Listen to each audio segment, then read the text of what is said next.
Welcome to the Haymaker MMA Show with your hosts, Tanasha and Ian Wall.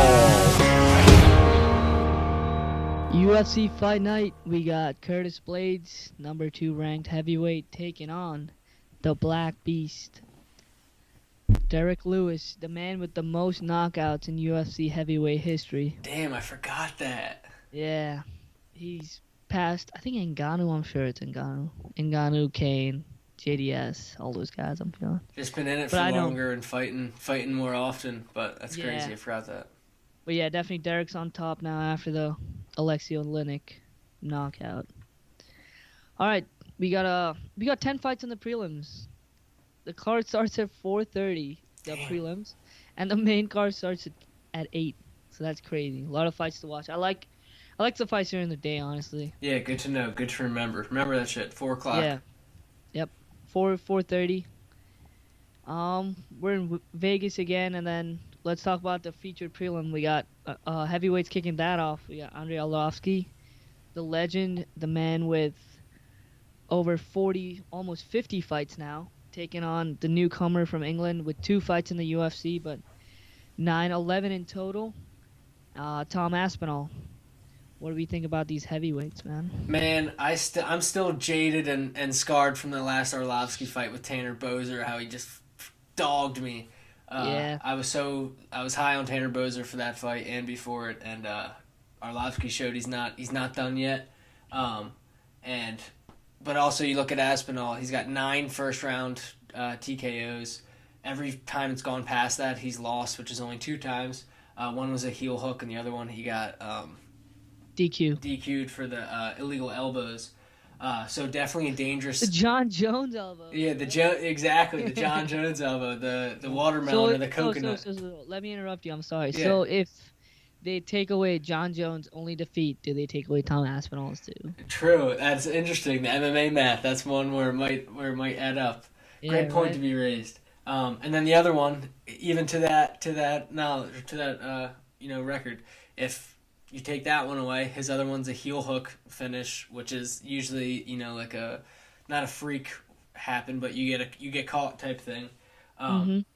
So take those away. Hasn't really seen a loss, and other than that, he has all first round finishes. Coming in with that young kind of footwork mentality, and Arlovski's kind of been fighting older, slower, bigger guys. So I think Arlovski's going to have some trouble with the younger Aspinall, who's got some good, clean striking, and he's got more of like a youthful style. So I think that speed, power, that hand speed advantage is going to go Aspinall's way, and I think Arlovski's going to. I think he's a real prospect, and I think Arlovski's going to pick up a loss in this one. Yeah, dude, I definitely agree. He's a very real prospect. He comes in over 250 pounds, but you wouldn't think he could because of how fast his hands are. Also, I'll tell you the problem Tanner Boser had against Arlovski. He feared the power. He feared the power. I don't think Aspinall and the aura, fear the person, the character. Exactly. I see the same really shit. don't think Aspinall is gonna fear that from Arlovski. Because he has more power. Boser comes in as a very light heavyweight, and I don't know, maybe like 230 or something. Yep. And Aspinall comes in pretty heavy, over 250. So I think Aspinall definitely is going to have the speed. Power is going to be pretty even. So Aspinall wouldn't mind going in the fire a little bit. And I think he could get him out like he does early. 7 first round, like knockouts, 2 submissions, whatever. And I like Tom Aspinall in this one. Yeah, and to your point, he's 6'5". Arlovski's 6'3". huge. He's just a bigger frame, and he's just got that young, hungry, just ready to fucking go. Doesn't really have any damage on the engine yet, and he's got some boxing background too. He's been mixing in some boxing in between some of these MMA fights, so I can't see Arlovski taking it to the ground, and I like it. Yeah, if you want like better odds, maybe by knockout, because I don't see it going to the ground at all, and Arlovski's been knocked out 11 times in his career. As you get older, also your chin gets it takes the wear and tear, and then you can hurt him more easily. So, yeah, Tom Aspinall for sure in that one. All right, to kick off the main card, we have Nasruddin Imavov He's 25 years old from France. Seems like a real good prospect. Well-balanced ground and striking game. Taking on the dangerous Phil Hawes, who's been on a little knockout spree since he joined the Contender Series and then his first fight in the UFC on the Khabib Gaethje card. He also has solid wrestling. So maybe I don't know how this fight's gonna go. Maybe it stands. Maybe they grapple a little bit. What do you think? Yeah, I think they both have a wrestling base, and now are recently more getting into their striking, and they're both wild. But I definitely give Phil Hawes the edge in the wrestling base. He was a D1 wrestler at Iowa State, or maybe it was just even Iowa, or it might even be the same shit, to be honest. But they're sick. Iowa's got sick D1 wrestling programs. So going through that system, definitely has a crazy wrestling base. But like you said, recently has crazy power in his hands with a lot of first-round knockouts. And his last one with the Jacob Malkoun fight just had bombs in his hands. Quick. So quick, crazy hand speed, super quick. So when I compare the two, I think he's got the edge in the wrestling, and he's got the edge in, I would say, hand speed and power. I don't think either of them really take the cake in technique and stuff. But Imavov's also from France, doesn't usually have the best wrestling programs, especially compared to a D1 wrestler. So I like Phil Hawes in really anywhere this goes. If it goes the distance and has more grappling in it, or if it's stays on the feet and they slug it out, I like Phil Hawes in this one. Yeah, I like to agree with you, and that's a good bet because they're both minus 110. I was thinking about the experience because Imavov's only 25 and Phil Hawes is 32. But like they have the exact same record. I think where the advantage will come to play is because he's been wrestling for so long. I'm sure he continued all these years to wrestle, even though he wasn't exactly MMA fighting. Right. So that'll definitely play a hand. And it's only Imavov's second fight in the UFC at 25. That's not the easiest thing to do in the world, especially when Hawes possesses like two really dangerous weapons on the like he can grapple with you all day, and also he has quick, strong fucking hands. So, yeah, I don't know. I was just thinking about an interesting point, like whoever, like all these wrestlers who come from like completely wrestling backgrounds, and then they get like all right or like pretty good on their feet, and then they like move away from it. You know what I mean? But besides Khabib, for the most part, like Michael Chandler gets a bunch of first round knockouts and shit. Like that's a Gaethje, such a good wrestler, but he wants to strike. He wants to like bang all the time. So yeah, that was just a thought that I had. So maybe we see that in this fight. Well, they did it right. The two that you just referenced did it right, where they came in, and you see it a lot where the grapplers or they find out they have some power in their hands and they can swing wild and get some knockouts. But then you get to the UFC or the high level stuff, and the high level strikers pick you apart. And those two guys did it great. You can see with Justin Gaethje, that's what he did, and they got to the UFC and started fucking having crazy fights, but he was getting dropped and stopped. And had to refine things with Whitman to become an elite UFC fighter. So there's definitely something to that. Yeah, and that's just an interesting thought. I don't predict Phil Hawes is necessarily doing that anytime soon, refining that striking, but hopefully we see it come to fruition in this fight with the Phil Hawes win. Yeah, because his last two fights, first round finishes like a minute and then 30 seconds on the other one, whatever. Hard to tell. Same with Aspinall. And sometimes that's hard to tell when it goes the distance. You don't have a lot of experience in second and third, so. Yep. Next up, we got a Philly boy, Chris Daukus. Him and his brother are new on the scene. He's been having some more success. I think he's 2-0 in the UFC, with 2 first-round KOs going against Oleinik. The boa constrictor's been in it since freaking my parents were babies. He's a dude. Him and Damian Maia are always dudes that I always hedge a bet with them winning by submission no matter what, because they're just so goddamn dangerous. And Verdum. That's true. I'll throw him on it. Not a UFC fighter anymore, but there's a couple other I'm missing in there. But those kind of like, anytime anything happens, they'll grab something, finish you. Crazy. But I think Tom Aspinall and Chris Daukus have a lot of similar qualities, especially in their UFC debuts. Both really big guys, don't really seem like it, but are both really big guys. Daukus is 6'3", and he's coming in, as a lighter heavyweight, but he has a lot of footwork, and has crazy power and super crisp striking. Like I said, with the two first-round KOs that he's had in the UFC so far. His last fight was against Rodrigo Nascimento, who's a jiu-jitsu ace also, or supposed jiu-jitsu ace. It was one of his first UFC fights. Might have been his debut. So that's something that I watched and thought about going into it against Oleinik. And watching some of Oleinik's old fights or recent fights against Overeem and the Verdum one, I think he struggles with the strikers who can keep distance. The only thing is, if he can't keep distance, I think he might struggle, or DAUKUS might struggle. With that being said, though, DAUKUS has a black belt in jiu-jitsu, and he trains at a jiu-jitsu place. So in my heart of hearts, I see Chris DAUKUS having enough to get it done in an early knockout in the first or second.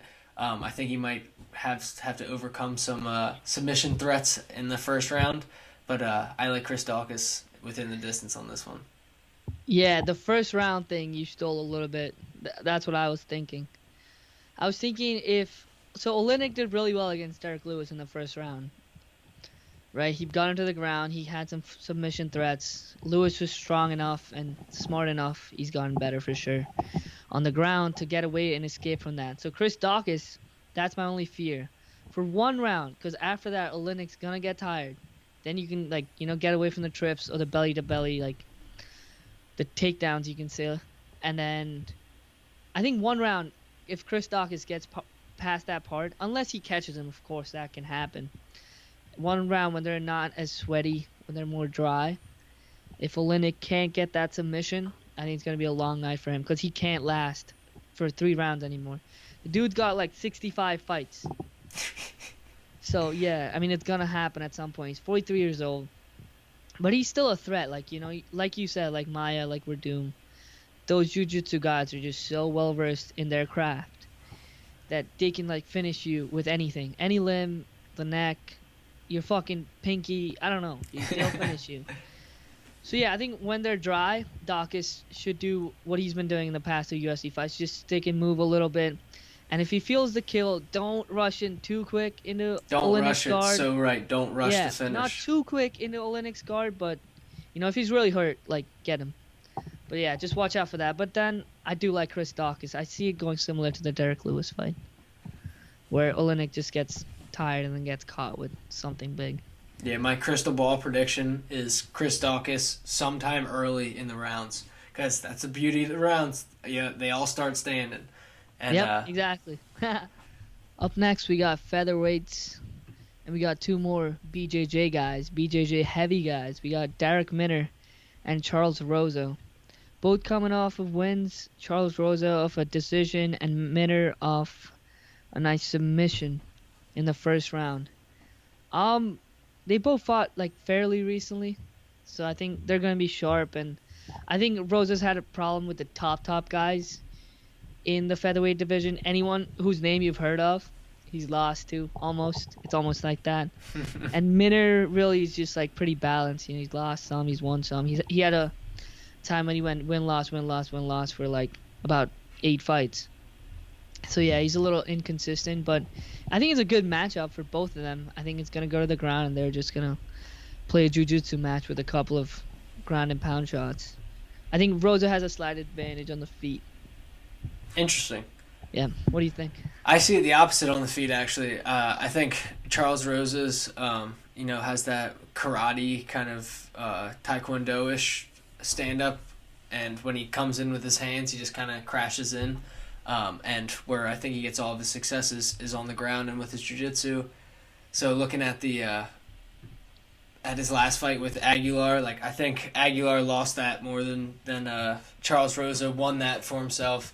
I think if you press Charles Rosa, especially in the stand-up, and stay out of that long distance, he looks a little bit like Stephen Wonderboy Thompson, a tiny bit in his stand-up, and the way they just not comparing the striking, not the skill level, but the stance and the shot selection and moves in their arsenal that they use. And looking at Darrick Minner, he is no slouch on the ground at all. Very good grappler, and also he spent tons of time not in the UFC, so he has tons of experience outside the UFC. I think he has over 40 fights or 30 fights. Yeah. So it's over 30. He's not new, and and he's not necessarily young. And his first fight he took against Grant Dawson, he got out wrestled. He took it on 4 days' notice, and he was real light for it. And Grant was just bigger, stronger, with a better gas tank. And then he had a Herbert Burns fight in the Contender Series, where on the feet, his striking didn't look great technique, but he brought the heat. He brought it like he wanted to be there, and he's fighting to make a name for himself. And I think he's a guy who's going to fight for my money. And I think that's the trick for Charles Rosa, is to kind of bring the intensity on the feet and not really care if you're getting hit like that. And I will say that all of his most of his losses are either by rear naked choke or stuff where he was on top, or he was getting armbarred or triangled or something. And I don't necessarily see him taking him down or winning the takedown battle with Rosa. And I think that takes some of the danger out of it for him. But doing my research, it's a slight lean, but I was leaning Minner to come out on top on this one. I think I'm just going to avoid this fight, to be honest. But if I had to pick, I'd go fight to end in submission. Interesting. Yeah, I should say also, he's got like 10 guillotine finishes. Saying, yeah, for sure. Minner's got like 10 guillotine finishes. Rosa's got tons of submission finishes. And also the other point I wanted to make here with Minner is that he's got like so many first round finishes. I should have got a number for you, but like crazy first round finishes. Yeah, so he just goes all out in the first round. His last one, TJ Laramie, was like under a minute in. His other one was a minute and a half in, less than a minute in. So really goes crazy in that first round. So something to keep an eye on. Yeah, I'll probably stay away, but if and only should be a fun one though. Yeah, I think it could be a fun like ground game match. We'll see. I hope it just doesn't. They just don't like negate themselves and like try to strike all the whole time. Pull up a picture of Derrick Minner. Yeah, I got it. Shit, not the one on Tapology. Damn. I got ESPN. All right.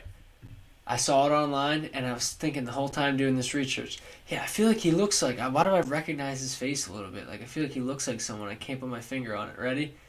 Fucking Charlie Day from It's Always Sunny in Philadelphia. Doesn't he look exactly like him? You can look through some other pictures. He is the exact... Oh, dude. And that's when I was like, Minner. So I think, just from that energy, I think Minner's gonna pull it off. But Day-Man. Charlie Day. Yeah, the Day-Man, exactly. That's what he should make his nickname. Oh my god. Derrick the Day-Man Minner. Yeah. That's awesome. Or the Nightman, whatever you want, man. Day-Man. Up next, we got some bantamweight ranked women. We got Ketlin Vieira, number 6, taking on Yana Kunitskaya. There you go. Yeah, that's not too bad.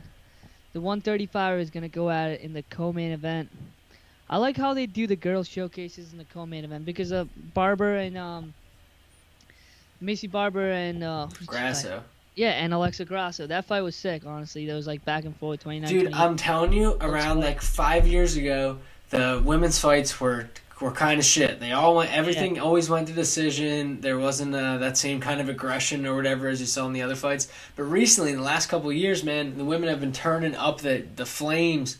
And I'm saying this, and we're both saying this, even though Macy Barber did punch a lot of air in that fight. Right. It was still fun. It was still fun, and there's a level of aggression and exactly. and danger and exactly that I definitely appreciate. When they get that co-main spot, it's like fuck it, dude. I'm gonna go get it. A lot of eyes. I'm gonna go get it. So go fucking get it, dude. I like watching it. They're doing it. Good job. Yep. Good job, ladies. Keep it up. For sure. And like that's how it's gonna grow too. Like they get the spots and everything. Like and the sick fights. It's gonna be good. You look at the Weili Zhang fight and the Ioana and Jacek and shit. Like oh man, crazy. All right, so what were we talking about? Vieira and Yana. I'm gonna stay away from that last name once I got it kind of correct. Yeah, good call. So Vieira, jiu-jitsu background, 11-1 record, which is pretty solid. And then Yana, the Russian fighter. She's more of a striker, actually. You'd be surprised from Russia. And she got 13-5, 7 knockouts. That's over 50%. Solid. Mostly ground and pound, though, I will say, right? TKOs. Yeah, KO, TKO, TKO. All right, fair enough.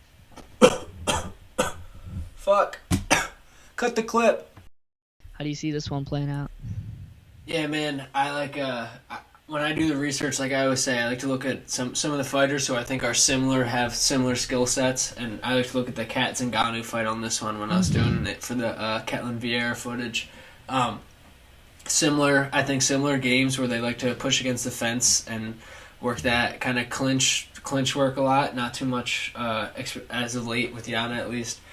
Too much work in the middle of the cage. And they both, like I said, like the pressure against the fence. And I think Ketlin is just like in the Kat Zingano fight, she was just too strong. It wasn't necessarily the best plan of attack for her, because Ketlin, like we were just saying with some of the ladies, they bring she brings a level of aggression and into the cage that sometimes the other women aren't ready for, and she's really strong with it, I think. And I think she's not sharp on her feet at all, Ketlin, going back in her recent fights, but she swings hard and she brings heat with it. And like I said, sometimes people shy away from that.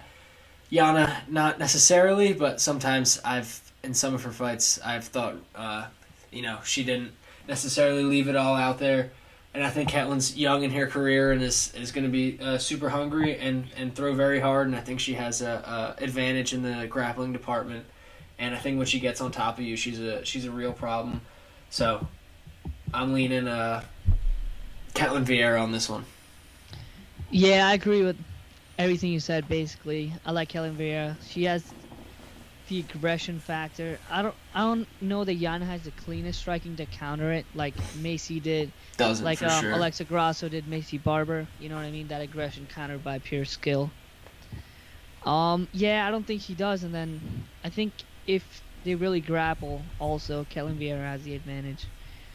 And not a lot of submission stuff out of Yana. More when she grapples, it's more a wrestling thing, and Ketlin isn't necessarily crazy submission Brazilian, but definitely has a submission base under her, and I think in general a more well-rounded grappling.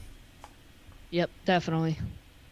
But yeah, good thing to watch out at bantamweight, ranked 6 and 7. Maybe the winner gets Alexa Grasso. No, actually, Grasso's a division below. But we'll see what happens at bantamweight. So in the main event of the evening, we got Curtis Razor Blaydes and Derrick the Black Beast Lewis. Derrick Lewis, one of a fan favorite Instagram account, also is on a 3-fight win streak over Alir Latifi, Blagoy Ivanov, and Alexei Oleinik that we're just talking about.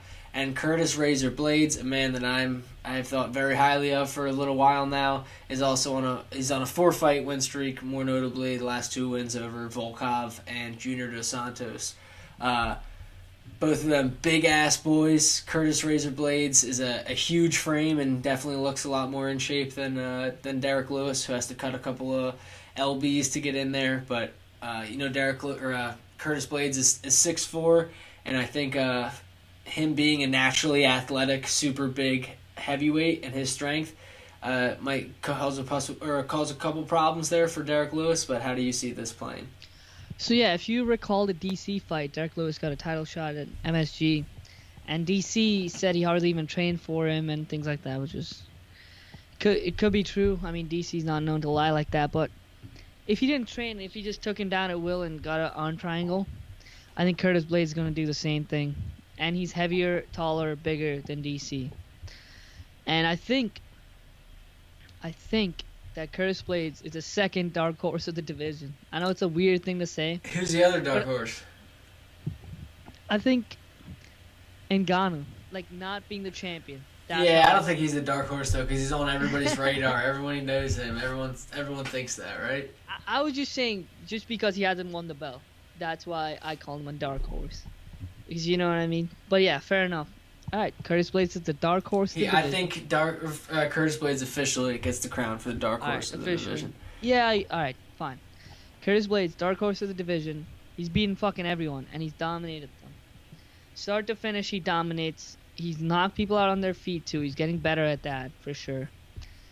And his wrestling is the best in the division right now, especially now that DC has retired. His only 2 losses are when he got caught by Ngannou, the dark horse. But Ngannou, the monster, the man with the... I don't know, most powerful You hands son of a bitch. ever. The man with the most powerful hands ever. He got caught in the first round. 2 losses to Francis Ngannou. Everyone else, he basically ragdolls. If you want a comparison, his last fight was against fucking Volkov. And he ragdolled him for 5 rounds. I think Volkov's gotten better. It might be that tattoo on the back. He didn't have it for the Blaydes fight. But whatever, yeah. So I'm just saying that Blaydes dominates everyone, and Lewis doesn't have the strongest wrestling grappling, even though he's gotten a lot better since the DC fight. And since every fight, I think, even Latifi is an elite wrestler also, and he didn't let him take him down, at will or anything like that. He had to work really hard, he got tired, and then Lewis was able to get some strikes and get the decision. But there's no counting out like the fucking power. Most knockouts at heavyweight, Derrick Lewis. So you can never count that out. But my pick would definitely be Curtis Blaydes. He's a big favorite.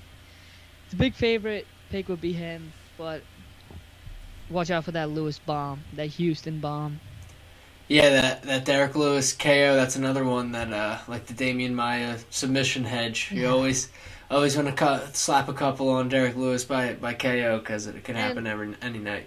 He's gotten very sneaky with the striking. He hit Alexei Oleinik with a flying knee to drop him.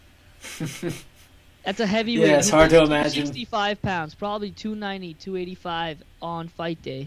He flew and hit someone in the head. Another person who's like 6'2", 6'3". So yeah, he's getting sneaky, he's getting smarter, improved grappling, but Curtis Blaydes is a different level when it comes to wrestling grappling. Yeah, I did the same thing. Like I was saying before, I look at the Daniel Cormier fight, I think has similar weapons, but I think Curtis Blaydes, doesn't have the wrestling technique that Daniel Cormier has, but like I was saying before, has that big ass body, is super strong, and is a real 265. That's going to be a lot harder just to do the Derrick Lewis push off of, just like Alexei Oleinik isn't the biggest heavyweight, and Ilir Latifi and Blagoy Ivanov both used to be light heavyweights at some point. So I think that's going to be the biggest factor in the overcoming the Derrick Lewis grappling defense. So yeah, Curtis Blaydes all day, baby. Barring I'm excited to see the fight and then to talk about it after, because our last podcast we talked about the heavyweight division, how it's getting super exciting with Stipe Francis for the belt, of course, is the next one. Then Jones is in line. Then what happens with Blaydes? Yeah, it sucks to be Curtis Blaydes, dude. or Volkov, whoever wins, what really happens with them, because they're all doing so well. And then Stipe wins again, and you got to throw Ngannou back into the mix with these fucking guys. And I think if Stipe loses, he got to get an immediate rematch with Francis. There's no. If Stipe loses, yeah, absolutely. If I don't know if they'll give it to him, but he deserves it, right? He deserves it, 100%. Most title wins in heavyweight history. He gave DC 2 more fights. He gave him a full trilogy. Already beaten Ngannou, so you gotta get the 3rd one if he loses, in my opinion. But John Jones is John Jones. He tends to get what he wants, rightfully so. But we'll see what happens. I'm just excited. Heavyweight looking solid right now. Yeah, it's definitely a good timeline, and or then a good DAUKUS division. And Aspinall too, on the same card. Those are 2 of the I think Gane, DAUKUS, and Aspinall are the 3 heavyweights that I think are going to be some real contenders. Got a pretty solid one too. He's got Rosenstrike. Rosenstrike, yep, that's his real his next big test for sure. All of them real contenders.